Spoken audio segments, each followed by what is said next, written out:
enough anyway. Welcome to Abnormal Psychology. And if you don't know me already, and I know a lot of you do, I'm George Atwood. And this is A30340. I usually start this class in the same way, so I'll just do it again this time with a weird-sounding statement that will perhaps sound arrogant at first, but hopefully you'll understand it's really not. I'm extremely jealous of you people for being able to have a class as good as this one. Let me tell you why. When I was an undergraduate student, a long time ago, the year was 1963, actually, I had been looking forward to abnormal psychology more than any other single course, because in my early interest in psychology, the clinical psychology, abnormal psychology, psychotherapy, that was what my focus was. So I was wading through all the experimental psychology and learning theory, statistics, waiting for abnormal psychology. And I went in and had a course in it at the University of Arizona, where I grew up in Tucson, Arizona, taught by a woman named Martha Bernal, who succumbed to breast cancer about 20 years ago. I read an article about it, but she was looking good then. And so I was all excited and bushy-tailed and bright-eyed and sitting there, and to my dismay, she turned out to be a Skinnerian behaviorist. I don't know if you guys, a lot of you even know who Skinner was, or what behaviorism really is. If you haven't studied that much psychology, you might not know. I'll just put it this way. Behaviorism is that school of thought in psychology that takes everything that's interesting and throws it out the window and leaves only the rest for us to study. So my abnormal psychology class was a nightmare. Not only was it not what I had anticipated, it was a boring, useless kind of group of studies of pigeons and their conditioning processes that they would go through as they learned to peck on buttons under various schedules of reinforcement, and then an attempt to apply that to the people who are called, who are considered to be victims of mental illness and so on. It was completely worthless. It was horrible, my experience. And I worked and worked and worked and tried to learn the material anyway, get a good grade. I got a B minus, minus, minus, minus. I'm lucky I didn't come out of it with a C. It was so bad, that course. But you guys are the beneficiaries. You want to know why? Because I made an oath to myself that if I should someday become fortunate enough to be a university teacher, which is one of the dreams of my early life as a student and so on, I just thought the coolest thing in the world would be to be a university professor. I was going to create an abnormal psychology course that would be the one that I wished I would have found there and did not. I have created that course. That's why I hate you. You get it and I didn't. So I'm kind of a weird time displacement. I'm jealous from the standpoint of 1963 of these wonderful students you guys are. I don't mean this in any hostile way at all, because you get the course that I didn't get to have, that deeply delves into all the issues and problems and things that are to do with this field. You will hear about it as we go. So this course is just unbelievably good. Now, I'm a little bit down the toilet in my old age, so I'm a little bit afraid I won't be able to pull it off. But if I am, I think I might be able to. Hopefully at the end of this class, you also will say it's the best course you've ever had. And that's been very often what is said after people come out of my abnormal psych. If you had my personality class, that was great. This is better. Or has been in the past anyway. You'll see why.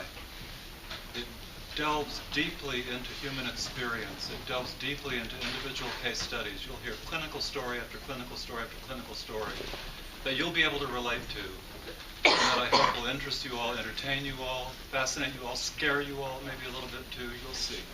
Okay? And now, why is this course so great? Well, let's start with the readings, okay? I have the most amazing collection of readings for you that has ever been created in the history of the universe. What did I have? I had Abnormal Psychology and Modern Life by Ronald Coleman. That was the author of it. It was this huge, fat textbook to memorize of all the standard things you get in abnormal psychology. I think you could take all the abnormal psychology texts that exist now, burn them in a giant bonfire, and the world would be better off. Instead, I use primary sources, beautiful beautiful renditions of various areas of experience that we study here. And let me just talk to you about them and rattle on about them a little bit and tell you why they're so great. Number one, I recommend reading as your first assignment. I put these in the order they're assigned. A book written by a pretty good friend of mine, actually.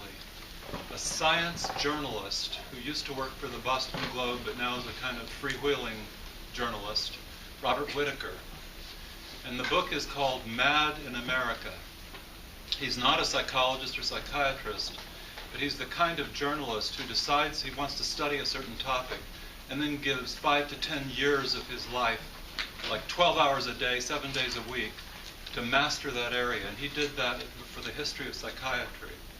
And what Mad in America is, I'm not going to dwell on it. I'm just going to say it is an absolutely amazing unveiling of the appalling stupidity and unethical practices that have haunted this field that we're studying here for the last 200 years and more, right down to the present day. Robert Whittaker helps us to see that we are still in a dark, very dark age in psychiatry and abnormal psychology. That's what I think. You will be amazed by what you read in that book. I want to warn you one thing. It starts a little slow, going back to the 19th century or something. But keep on going and keep on going. Carry it with you. Read the whole thing. I promise you, you'll be entertained by it, upset by it, infuriated by it. It's wonderful. He's just a fabulous, fabulous guy. Good old Bob Whittaker. Secondly, a book I wrote. I'm not going to dwell on it real deeply. I did in personality. I've required this book for personality too, so if you have personality, you're ahead of the game here. But I want this class to read the whole thing. The title is Abyss of Madness. It was just published in October. I'll just say one thing about it. It's kind of George Atwood's definitive final statement of what he thinks, but the strange thing about it is this. George Atwood did not write this book. Who did write it? An imaginary companion of mine that I created. Long story short goes like this. Back about 5 years ago, I started having images of the psychiatrist I would have become if my original training had been medical rather than just purely psychology. When I first started undergraduate school, I was at pre-med, headed for psychiatry. But I crunched against all the pre-med courses and ended up not wanting to do it. But I began to imagine what kind of person would I have been had I actually followed medical training and then psychiatry. And I formed a fantasy of the gentleman I would have turned into and of all the vast experiences he might have had. This is 5 years ago. I'm thinking about a path not taken. You know, we can think of our lives in terms of the paths that we took and the paths we didn't take, and the people we might have become had we taken paths we didn't take. This is one of those for me. So I began to picture him, and then I just decided I would have a conversation with him. I personified him and endowed him with consciousness and the ability to talk, and he began to talk to me about our field. And so what happened over the next 5 years, this is going to sound really strange, make me sound really weird, but so be it. Sometimes we do weird things. I took down everything he said. He dictated to me the content of the book Abyss of Madness. What was he drawing upon? Everything I've ever learned, everything I've ever experienced working in this field almost 50 years now. Also everything I've read about, everything I've heard about from other people. So the full richness of my background and everything I've contacted in the course of living through that background of experiences was available to Dr. E, I call him. So what ended up, we had 9 long, detailed, deep conversations in which I wrote down everything he said. He's my creation, but it almost seemed like he wasn't. He seemed like he became real. And finally, as I had this whole book of conversations with this weird, aging psychiatrist, and then what I had to do in order to get it published was jettison him from the manuscript and rewrite it in the first person, so it's written as if I wrote it, but I didn't actually write it. My imaginary friend wrote it. I'm just telling you that, okay? It's a fabulous book. It's real easy to read and understand. You'll see what it's like. I thank him for that. He told me it was okay to say that I made him up. Anyway, so you'll have the first 4 chapters of that for the midterm, which is in March.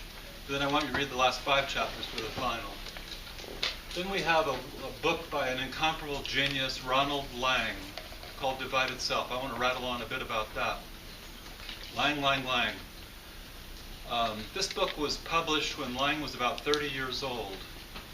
He was a Scottish psychiatrist. He's long gone now. But I find the book to be astounding because he was so young when it was published. What is it? Basically, it's a book about the experiences of people who have the kind of human disaster going on in their lives that gets labeled schizophrenia by contemporary psychiatry. So it's about madness. It's about the most severe extremes of psychological disturbance. It's about what people undergo, what they experience. It has a central concept in it I'll just touch right now. His language is philosophical, so when you read this book, and you guys will have to read it, it might at first be intimidating and you think, oh my God, how am I going to understand this? But once you master just a few terms, the thing opens up and it's easy to understand. The central term is this, what he calls ontological insecurity. Possibly you don't even know the word ontological. If you haven't studied philosophy, why would you know that word? You might not. Ontology is a branch of philosophy that has to do with being. What does it mean that something exists? What is being? Why is there something and not nothing in the universe? Ontology is kind of a realm of questions circling around issues like that. Ontological insecurity is a term coined by Lang to capture what he thought was the heart and soul of the so-called schizophrenic's experience. Okay?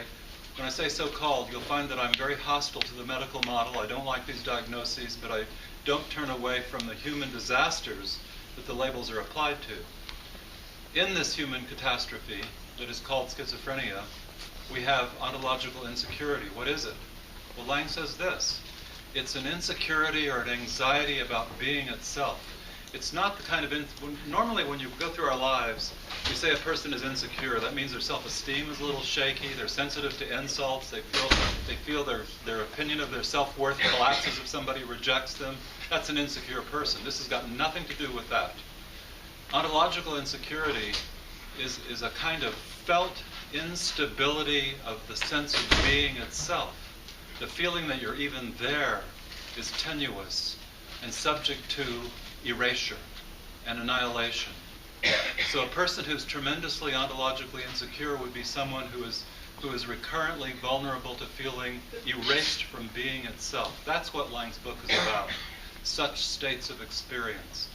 And it's about a solution that is found among many people who suffer this way, involving a division of the self. That's why it's called the divided self. The heart of that is just this, that the notion is that for many people who experience recurrent feelings of ontological anxiety, insecurity, the vulnerability of collapsing into non-being, basically, one way they get by is dividing themselves into an outer false self, a kind of mask that they wear and pretend to embody in social relations with others in order to be protected from the dangers of close connection to other people that might wipe them out as existing human individuals, and then split off an inner secret true self that other people don't get to see. So there's a secret realm of one's selfhood that is never made vulnerable to the influences of the social world. That's what the divided self is about. It's a tough book. It's linguistically, terminologically challenging because it has philosophy terms. But once you get onto it, like the way I'm just talking about, it opens up to you. The second reason it's a little bit tough is every time I've read it, and I've read it about 3,500 times, I end up identifying with all the cases in there, and I come away from the book, Atwood, you are one sick bastard. I'm warning you about that. This is actually a warning for the whole class. You'll identify with the cases, and you'll be all ready to declare yourself to be an example of this or that diagnostic category of psychopathology. Forget about all that. We need to suspend that as a possibility. If you relate to the people that I'm talking about or Lang talks about, let that underline for you the idea that we're all part of a common human world, and there is no experience we will study that any of us might not be capable of. So I want there to be an emphasis on the solidarity with the people that we study, rather than a kind of categorization of them into forms of disturbance and abnormality that we then identify with and get depressed about. So that's just there. Okay? I have also a paper I want you to read that is available on my personal website. You can find it at worldwidewebgeorgeatwood.com. Hard to remember that one, isn't it? And you'll find it listed under. You'll find the paper listed under a sort of subtitle there called "Cool Essays." I've written a whole bunch of cool essays, and this is one of them. Shattered World Psychotic States. I just want to say one thing about it. I almost killed myself writing this paper. This is before Abyss of Madness ever came around. I don't know if any of you have ever written a paper or worked so hard on something that you feel you might have damaged your brain in the process. I worked for 2 solid years, 24/7, dreaming about it, sitting on the toilet with it, in the bathtub with it, everywhere I went working on it. It finally came together. It was published in 2002, but it represents, at that time at least, everything that I've tried to pull together about all my experiences working in the extreme range of so-called psychopathology, psychotic states, and so on. So I hope you like it. Just know that there was a lot of blood. There's 5 gallons of blood in that paper. Okay. So we'll have a test about March. What did I say? March 20th, I guess. A midterm. You know, true, false, multiple choice. The purpose of the test here is just to see if you recognize the material. Did you read it? Did you come to the lecture? It's half lecture, half readings for that. So don't worry about it. I give a extensive itemized review sheet before the midterm and final, telling you what you need to know from the readings. So it's not, if you do all the readings in this class, you can get a really good grade. It's not that hard. I de-emphasize grades, please. Also, we have a Sakai site for this class that I got all screwed up setting it up this weekend, but it finally came together on Saturday or Sunday. And you need to go there frequently. Look for the announcements of what's happening in the class. You'll find everything I'm saying today about the syllabus, the assignments, it'll be all there. But also, it has a discussion board on it. So go to discussions, and every week what I'm going to do, and I've already begun, is post what I call a cool question of the week. So that will be there. And what I want you guys to do, those of you who, this is voluntary, you're not required to do this, is read that cool question of the week. Think deeply and profoundly about it. Don't be intimidated by what I'm saying. There won't be any right answers to the questions. There will just be an opportunity to give your thoughts. The first cool question I've already posted. It gives some information about a certain character named Bruce Ivans, who has been concluded to be the anthrax killer of 2001, who sent out little letters full of lethal anthrax powder and killed a few people and tried to kill a whole bunch more. And you'll see that one of the great themes of this class is to take patterns of action, patterns of behavior people engage in that we declare crazy or criminal or evil, and try to find the human meaning and human context that they belong to. So what the cool question does is give you some information, including some poetry written by this very killer, and ask you to speculate about the nature of the individual world of experience his life was engaged with. In other words, the unique meaning. What is it that might have happened to this man that led him to a place where the only thing that made sense was to kill officials in our government with this anthrax powder? That's an example of the kind of perspective that we take in this class. There is no right answer, so take a look at that, see what you can do. I have the personal belief that the poetry, there's about 20 lines of poetry or something from this gentleman quoted on the question. I think that poetry is a metaphor of his life history. You don't have the actual external details of what happened in his family. Did the parents break up? Was he sexually attacked? Was this or that happening? You don't have that. But you have a record of something that happened inwardly to him, I think. And you'll see if you look at it that this man split in two. There's a fission of his personality that occurred at a certain point, and he became two, not one. There's like a Dr. Jekyll and Mr. Hyde quality to this individual, which one sees. So look at that. And then what I want you to do in looking at it is to wonder about what might have happened. What was the history within which such experiences could unfold, okay? It's very cool, very good. There's going to be a new one every week. Watch out for that. If you consistently answer the questions and give your heart and soul to it, you'll get some extra credit, okay? A few points. And if you just absolutely blow me away with the things that you say, I might even just give you an A regardless if you get F's on the test. That's called a Golden Twang Award. I won't go into why it's called that. I only give usually 1 or 2 golden twangs out of 300 people, so it's very hard to get that. You have to become a fanatic in order to achieve a golden twang. So I shouldn't even tell you that usually I spring a golden twang as a surprise. But never mind. Why is it called golden twang? Oh, this is boring, but here it is. When I was in the 7th grade, I got in the habit of drawing figures everywhere I went. Here's what it was.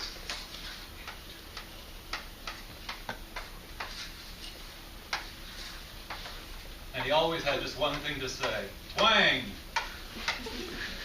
I put it on my desks. I go to the bathrooms in movie theaters. I put it on blackboards wherever I had twang. The twang man, the twang man, the twang man. So he's my favorite character. It's my personality. There's a twang man inside of me. So I name it Golden Twang after the twang man. Do you guys have twang men? Twang women? If you didn't, you missed out. Anyway, okay, so I hope you're not sounding too crazy. You've got to be a little crazy, because what's going to happen if we're all just sane? We're in trouble. Part 2. These readings are so incredible. Well, Lang is just unbelievable. I've used it for 25 years, and I never get tired of it. Read the rest of Abyss of Madness, 5, 6, 7, 8, 9. Chapters are just phenomenal. You'll see. Then I have a book named Unchained Memories by Lenore Turr, who I call the Queen of Trauma of the United States of America. She's a wonderful psychotherapist and profoundly, deeply experienced in the treatment of trauma, especially trauma that people have experienced in childhood that then erupts suddenly in adulthood. Unchained Memories is about that. It's about what happens in a human life when there's been vast trauma early of one kind and another, and there are many different things that can happen that affect us. But that trauma has been dissociated, so it's rendered unconscious, it's forgotten, it's repressed. But we can run away from the things that have happened to us, but they will chase us. And sometimes they catch up with us in adulthood, and suddenly we're overwhelmed with flashbacks and memories and bad dreams and so on. The book is about that. It's incredibly important for abnormal psychology, the study of trauma, the study of the dissociation of trauma, the study of the return of dissociated trauma in later life and what it does to destroy a person's well-being. And then not just that, also the psychotherapy of the trauma victim is a beautiful, interesting story that I'll have many examples of and I'll tell you all about. So it's very cool. I worship the ground Lenore Turr walks on, and works on, all of it. Okay? Pneumia, this is the closest we have to a text in this class. Foundations of Psychopathology. It kind of goes through different areas of disorders that people have and gives beautiful case studies, is why I like it. I'm not going to dwell on it. And then comes Joanne Greenberg. I Never Promised You a Rose Garden. Wait till you hear this, guys. What is I Never Promised You a Rose Garden? It's an autobiography of a so-called schizophrenic young woman, basically. That was the diagnosis she received from her doctors when she was a teenager and had to be hospitalized after a suicide attempt. Her story is one of a young woman whose world split in half between, on the one side, the outer, regular, three-dimensional world of reality, including her parents and the people around her, including the hospital, and a secret world that no one else knew about that was fantastic and filled with fantastic imaginary beings that were not imaginary to her. They were more real than reality itself. She called it the world of Ir, Y-R. And in the world of Ir, there was Anterabe and Lactomeon and a whole bunch of other of these strange, interesting characters that became really her best friends and her guardians to a certain degree. Later, they turned into her persecutors. So it's a story in first-person narrative about a person whose soul split in half between an Earth identity and a fantastic Ir identity. And then it's the story of the psychotherapy that took place between her and a brilliant, gifted analyst, Frieda von Reichmann, called Dr. Fried in the book, and how progressively over time, through the trust that they built up and the close connection that they had, the traumas that were involved here became worked through, and in gradual steps, the split worlds that were separated from each other came together and were integrated, unified. So it's just a wonderful story of psychotherapy, not just of emotional disturbance, but of its healing. And I read this book first when I was a senior in college. I remember it distinctly. I didn't have teachers good enough to assign a good book like this. They're making me memorize textbooks. I memorized so many textbooks, you could fill this room to the top with them all. I shudder when I think about it. Burn them all. But I picked up this book on my own, and I remember reading it and seeing how colorful and almost romantic the imagery was. And I thought, this can't be true. This can't be real. This is a made-up thing. It's written as a novel in the third person. The book is about a young woman named Deborah Blau. But I'm telling you that Joanne Greenberg, the author, is Deborah Blau. She chose to write it in the third person, but it is an autobiographical first-person account of madness. It's a great classic in what I call the literature of madness. That's my phrase for the vast literature about psychological disturbances written by those who have undergone them. Either they write their material in the midst of their crises, or they heal from them and then write a kind of memoir of the whole thing. That is such an important part of our field, to study those memoirs, those accounts.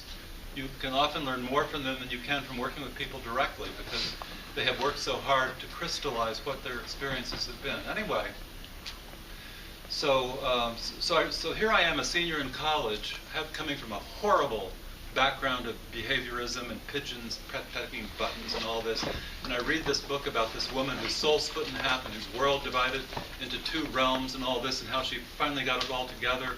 And it's exciting, it's interesting, it's fascinating, it's amazing. This can't be real. Let me tell you what my course of events was on my opinion on this as I went along, though. Because then, I was just a stupid undergraduate student. I went to graduate school, got nothing from that either. But finally, after I got out of graduate school, worked in a psychiatric hospital for a number of years, and then I found out what it's all about. I got involved with people deeply to find out what's inside them, what they go through, what their experiences are. And then my opinion of I Never Promised You a Rose Garden changed, because many people are just like this. Hardly any mental patients have the gift of writing that Joanne Greenberg had. So they could never have written this, but they have just such experiences. So I had a whole new respect for this. Fast forward now, 35 or 40 years. Are you guys with me so far? Okay, I'm jumping around through time. So then, I was invited to Boston a few years ago to a conference at the International Association for the Psychotherapy of Schizophrenia. And actually, this big association surprised me by giving me a Lifetime Achievement Award for contributions to the psychotherapy of so-called schizophrenia. I just was thrilled to death. They sprung it on me as a surprise. Oh my God, why did you guys do this? You guys are sweethearts. It's so nice. I gave a huge lecture to them, about 2 hours long. Worked real hard on it. It was one of my best speeches ever. And when it was over, I was sitting up at the little lectern. You were standing up there, you know what I think, and this is cool. It went really well. I'm really happy. And this woman, about 75 years old, comes up to me. She says, "I'd like to thank you, Dr. Atwood." I said, well, thank you. What are you thanking me for? "I learned so much from your talk today." I said, "Really? Well, I'm just really happy to hear that. I hope it was good. I worked hard on it." I said, "What's your name?" She said, "Joanne Greenberg." It was the author of I Never Promised You a Rose Garden, now 75 years old. The book was written when she's in her early 20s. And I was floored completely, because she said she had learned from me, but I had learned from her. So I had this sudden visualization of this great circle that went around, like the teacher and the student and the student and the teacher. And it was so wonderful. And she and I sat down together for 2 hours and talked and talked and talked and talked again about her experience of Frieda von Reichmann, who long since had died. But still Joanne Greenberg worshipped the ground. She was an angel in Joanne Greenberg's mind. By the way, that was interesting to me. As I sat there talking to Joanne Greenberg about Frieda von Reichmann and how she had saved her life, the idealization of Frieda von Reichmann was so intense. It was like glowing and flaming or something in her imagination. I had this feeling that if I said anything bad about Frieda von Reichmann, that Joanne Greenberg would fall apart again. The split would open up again. So I was careful not to say that. And why would I anyway? Frieda von Reichmann was a great psychoanalyst and psychotherapist. One doesn't have a reason to say anything bad about her. So I'm just telling you that. But isn't that cool? That's just one of the many cool things in this class, that I got to have this cool conversation with her. And now I consider her a friend of mine. We don't talk all the time, but we know each other, and it's just wonderful. So anyway, so you have that. And then I have a final essay I want you to read from Alice Miller, a great figure in the history of psychoanalysis. I haven't posted it yet. It'll be on resources. It's from her book, For Your Own Good. Forget that. It's just a chapter out of that book. Don't worry about that book. Although if you're a serious student, you need to get all the books Alice Miller wrote and read them all. You have to, including this one. But it's a chapter called Jürgen Bartsch, the name of a, I believe he was German, child murderer. It's a case study of a man who committed atrocious sexual crimes against little boys and murdered them in the process.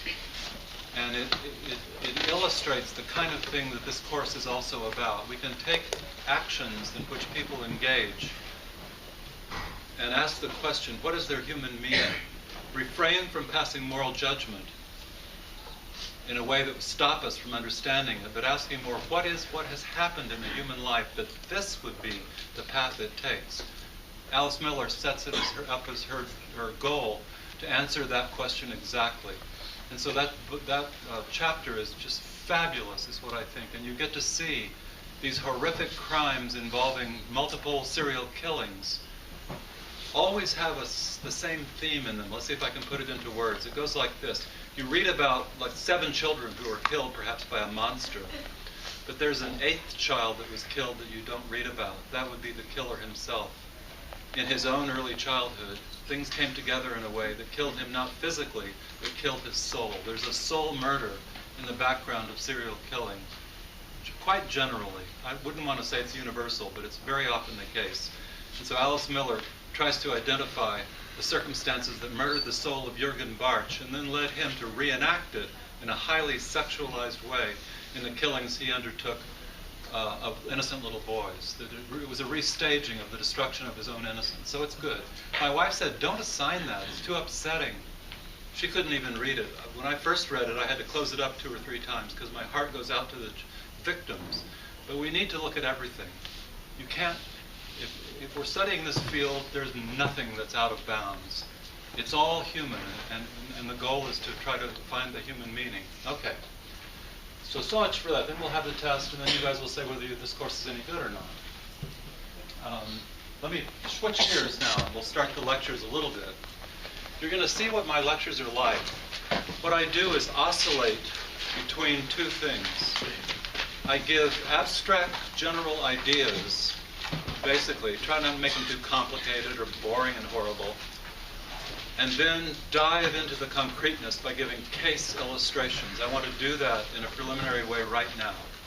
I want to tell you an abstract idea that is the organizing theme of this class, and then I want to give you a case instance of the application of this idea. Okay, so start with the idea. What is it? This phrase captures it. The phenomenological perspective. This is the organizing theme of our class. It's what I believe in. It's what I've given my life to. What is phenomenology? Maybe you don't know. Maybe you haven't studied philosophy, so you don't know this term at all. Basically, it means the study of experience. That's all. The study of subjective experience. That's what phenomenology is. I'm not going to go into its history and its origin in philosophy. I wrote the names of 4 giants of philosophical phenomenology in the 20th century. Edmund Husserl, Martin Heidegger, Jean-Paul Sartre, and Maurice Merleau-Ponty. We're not talking about them. If psychology made any sense at all, at Rutgers and other colleges, all psychology students would study these authors' works in depth and in detail. There would be required courses on it. There aren't, because phenomenology is outside the realm of the Newtonian Galilean worldview, the behaviorist mentality and research orientation, quantification, the psychology gets so wrapped up in. But someday it will come to pass that they will be recognized in psychology and honored for the way they should be. But this class, we don't talk about them and their particular concepts, but we stay with the idea of the most important perspective we can take is that of phenomenology, an interest in what people experience.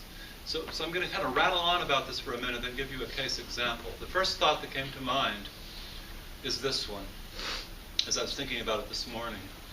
I have a colleague with whom I've written 2 books, a really close friend. His name is Bernard Brandschaft. He's a psychiatrist, lives in Los Angeles.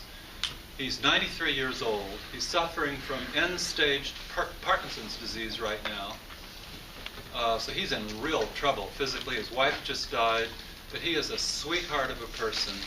And he's the only psychiatrist I have ever met that I was actually capable of having a conversation with without the communication just breaking down. And I've known dozens upon dozens and dozens of psychiatrists. You know, they're so normally embedded and committed to the medical model, you can't really talk to them about psychology. It's just impossible. Brandschaft was an exception to that. He is a brilliant phenomenologist. And one time, maybe 30, 25 years ago, I was in Las Vegas with him, actually, with Robert Stollerow, my other colleague and co-author on many books. And Bernie turned to me, sipping a vodka, and said, "You don't want to know what really is the question, George, the question of questions?" I said, "What's that, Bernie?" He said, "What is it like? What is it like?" That's what he said. And so I asked him what he meant, and he went on to explain that that's the question we have as psychoanalysts, psychotherapists, as phenomenologists. We have to ask that question and seek answers to it.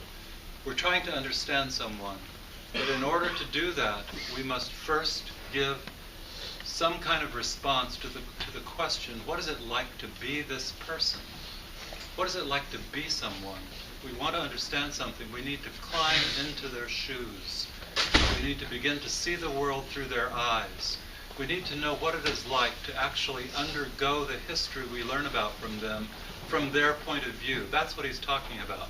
The question of what is it like is so profound. It's so simple and so easy. It's the most obvious thing in the world, isn't it? Well, yeah, you need to figure out what it's like to be someone if you're going to get to know that person, don't you? But there are a lot of obstacles that have been set up in our field to stop us from doing that. So anyway, the question, what is it like, includes at least 2 things, maybe 3, as I was thinking about them this morning. First of all, what is it like to be this person right now? If somebody comes into your office and behaves in a certain way, says certain things to you, you listen to those, you see the things being shown in the person's behavior, you listen to what is being said, but you have this deep underlying question, if you're a phenomenologist. What is it like to be this person that they're having to say just this, or having to engage in just this behavior right now with me? What is the world in which they live that this is the only way they can be, or the only way that makes sense to them to choose to be? That question includes not just right now, what is this person experiencing right at this instant, in the moment with me, but it's also, what was it like to be this person yesterday, and the day before, and the month before, and the year before, stretching all the way back into the person's adolescence, and later childhood, and middle childhood, and early childhood, and even infancy. What has been the experience of this individual going all the way back to the birth of their consciousness in the first place? That question, what is it like, has all that inside it. Our field does not want to ask a question like that. It doesn't want to dwell with the complexity and intricacy and difficulty of trying to answer something like it. But that's the most important, and it's absolutely the precondition.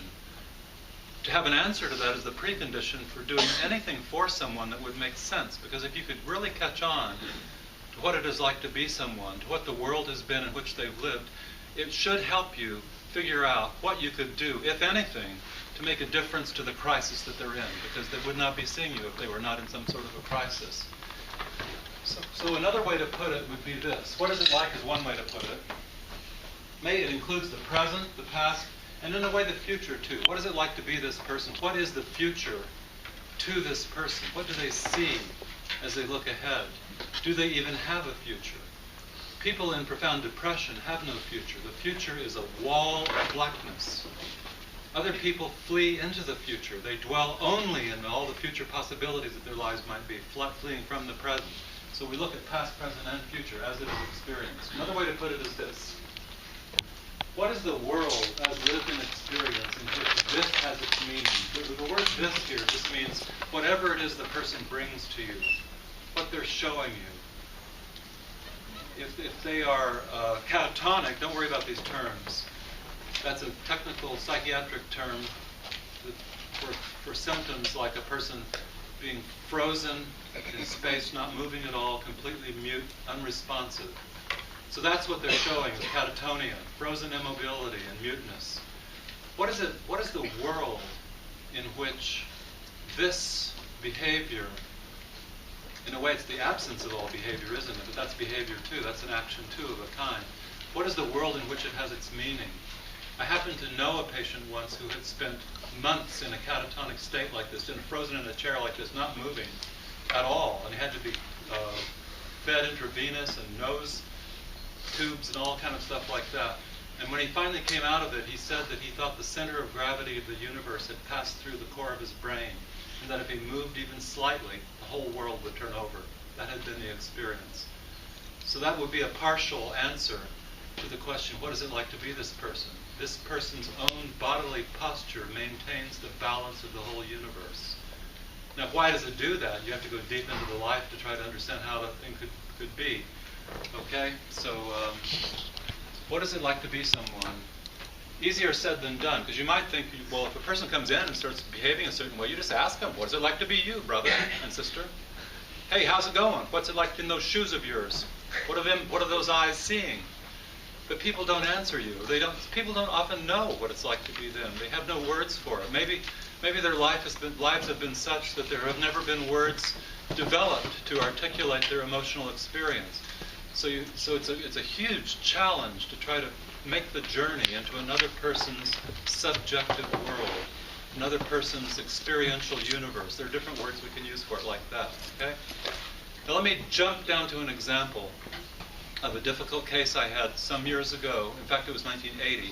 The story I'm giving you now happens to be 1980. I can remember it because it occurred during the months just before I got married and had a honeymoon, which has a certain place in the story, as you'll see. Long story short, okay, all right? One fine day in 1980, and it would have been about January or February, I was sitting at my kitchen table, living at that time in Highland Park, New Jersey, reading the New York Times, getting pissed off at the Republicans, as usual, which I was doing then and still do now. All right? Apologies to all you Republicans. And the phone rang. I answered the phone, hello. And it was a young woman's voice, and she said, hi, it's me. I said, well, how you doing, me? That's how I answer something like that. I was friendly. I said, well, who is this? And she finally gave me her name, but it stuck with me that she said, hi, it's me, as if I was supposed to know this person already, as if we'd known each other for a long time. I came to understand that we had known each other, although I hadn't known we had known each other. You'll see. I'm so-and-so, Anna Smith, I'll call her, make up a name. And I just graduated from a program in Pennsylvania from high school, but it was an inpatient psychiatric hospital that also contained a high school educational curriculum. And I've been discharged from there, but I'm here in New Jersey, and I need an outpatient psychotherapist, and I think you're the man for me. So can I make an appointment with you? And I said, well, sure. Now, what had happened to me at that time, this is 1980, like maybe for the last 5 or 6 years of the 70s, I'd had some really good experiences with psychiatric patients who had been very, very disturbed, but had spent a few months or even a couple of years in a psychiatric hospital, but then had kind of improved and gotten better and needed the support of an outpatient therapist as they reestablished themselves in life. And so I thought she was one of these easy cases where I would have to hold her hand, but not do a whole lot more. And so I said, well, sure, well, let's make an appointment. I'll see you tomorrow or the next day. Come on over at 2. You have a ride? She said, my mother can bring me. I said, okay, come on over. I'm just going to tell you this. If I had known what was in store for me with this woman, I would have refused the case for sure. Because it turned into a nightmare. Unbelievable how difficult it was. However, it's good that we don't know what's in store for us. Because if we did, we would deprive ourselves of the opportunity to experience the things that teach us most deeply what's going on. So I learned so much. I'm really happy I didn't refuse her, but I still would have if I had known what was going to happen. So I thought it'd be one of these easy cases. Yeah, everything went kablooey on her, but she's pulling it together, got her antipsychotic meds. All I got to do is hold her hand, no problem. So 2 days later she comes, and I remember this too as if it were yesterday. I was on the second floor of a little building I use for my outpatient psychotherapy practice. And the front door opened, and this up the stairs she comes, and comes walking in and looks at me, and I'm standing there and she's standing there, and I remember her first words to me as if they were yesterday. She looked at me deep into my eyes and she said, "I turn into anyone I meet. You're not going to let that happen, are you? Tell me you're not going to let that happen, please." And I remember my reaction to this. What was it? It was, "Oh, shit." I thought this was going to be one of these easy cases. This is not sounding like an easy case. You know, I didn't know how to answer that. I mean, what do I say? No, I won't let that happen. I don't remember what I said.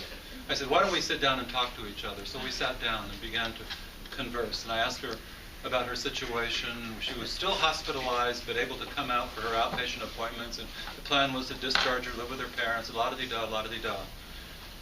And, but after only 7 or 8 or 9 or 10 sentences had passed between us about her current living situation, she suddenly turned to me with this weird look and said, she said, her name was, remember I'm calling her Anna.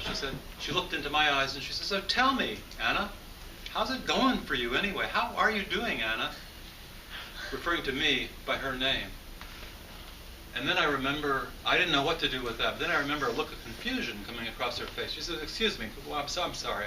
I guess you're George, I'm a little laughter. I'm Anna, you're George. So anyway, how is it going, Anna?"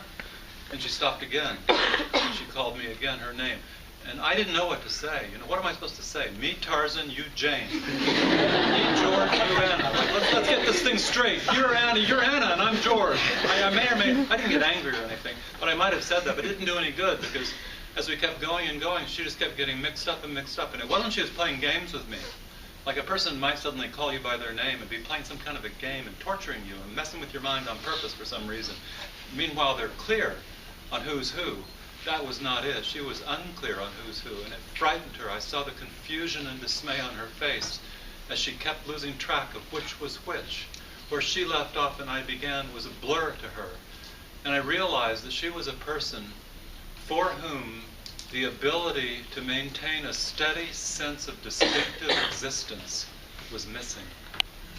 This is ontological insecurity a la Lang, except it's worse than even insecurity. It's not a fear of losing your sense of self. It's the actual act of losing it again and again and again, and then regaining it, and losing it, and regaining it. So we somehow got through that first session. I remember what I did. I said, at a certain point, I said, "Let's go for a walk." And so we walked around the block, and we talked about the flowers and the trees and the leaves. And it stopped for a little while. But the next time I saw her, 2 days later, she came back in and said she'd had a dream. And the dream was a symbol of the identity confusion that she had just experienced with me. As I saw through the dream instantly what it was. What was the dream? She's on a moonscape, like a vast territory of completely barren ground. But way off in the distance, like 200 or 300 yards away, is an enormous transparent globe that was orange. And there was a second globe that was green. They're separated by 300 yards. She's inside the green one, looking out at the orange one. Why they're orange and green, I can't tell you, but those were the colors. So she's staring from this globe, looking at this other one way out there, and then all of a sudden she flips into the orange one, and is looking back at the green one now. And then she flips back to the orange and the green, and the orange and the green, and the rapidity of the transpositions started accelerating and accelerating, flash, flash, flash, and she woke up screaming. Okay? And when she told me that dream, I thought, well, that's it. That's the Anna, George, George, Anna, Anna, George, Anna, George. Why it's globes, why it's orange and green, who knows? But the back and forth was such a close match. I could see what that was. So you know, I thought, oh my God, I realized my work was cut out for me. I have to help this woman in some very foundational way develop a capacity to experience the steadiness of her own existence. So what I did, this is not the heart of the story yet, but we are getting there. What I did was do what I had been taught to do by my great teacher, Austin Delorier, in Kansas City, Missouri, where I'd spent years working in a psychiatric hospital with patients who were in this kind of identity loss, self-dissolution experience.